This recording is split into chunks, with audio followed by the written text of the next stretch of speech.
স্বাধীনতা দরকার। পরাধীন হলে বিপদ। পরাধীন মানুষ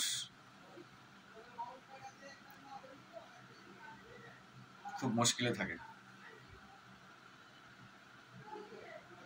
কথায় আচরণে প্রকাশ পায়। পরাধীন থাকা যাবে না, ভয়ে ভয়েও থাকা যাবে না। ভয়কেও কেটে বাদ দিতে হবে। এখন কিন্তু গ্লোবাল বিজনেস। আমি ভাবছি আমার পাশের বাড়ির লোক ভদ্রলোক শত্রু, অ্যাকচুয়ালি নয়। He is also my friend. কারণ কোত্থেকে কি বেনিফিট কে পায় কেউ জানে না। যে ভদ্রলোকের অনেক টাকা আছে, সে কোথায় ইনভেস্টমেন্ট করে গেছে, সেই ইনভেস্টমেন্টের জন্যে কার কার উন্নতি হচ্ছে প্র্যাকটিক্যালি বোঝা যায় না, বাট ইনডাইরেক্ট এফেক্ট আছে। সেরকম ভালো কাজেরও ইনডাইরেক্ট এফেক্ট আছে, ভালো কথার ইনডাইরেক্ট এফেক্ট আছে। সুন্দর কথা বলতে থাকাই ভালো, সুন্দর কাজ করতে থাকাই ভালো।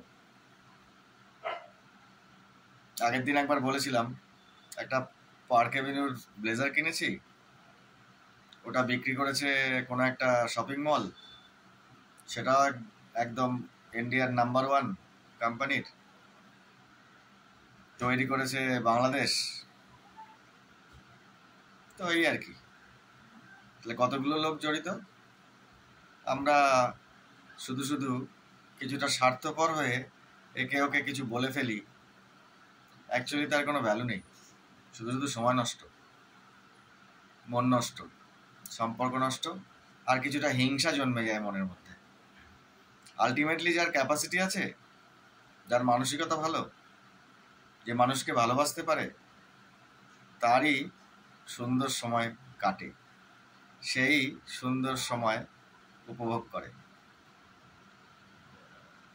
ক্যাপাসিটি, মানসিকতা।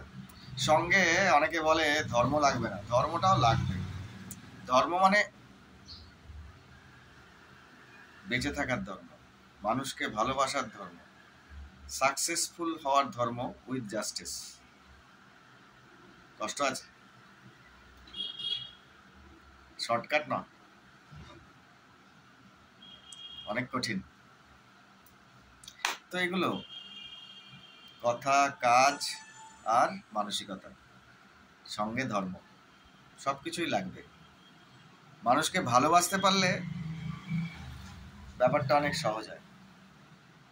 কোনো এক জায়গায় একটু স্বার্থ চলছে না বলে আমরা অনেক কিছু বলে ফেলতে পারি, বাট সেটা ঠিক না, উচিত না সেরকম কিছু কথা বলা। তার এফেক্ট থাকে, সেই এফেক্টটা খুব মুশকিল। তাই সুন্দর সময়ের জন্য নিজের পার্সোনাল অ্যাক্টিভিটিস ঠিকঠাক চললে ভালো। Enjoy personal activities.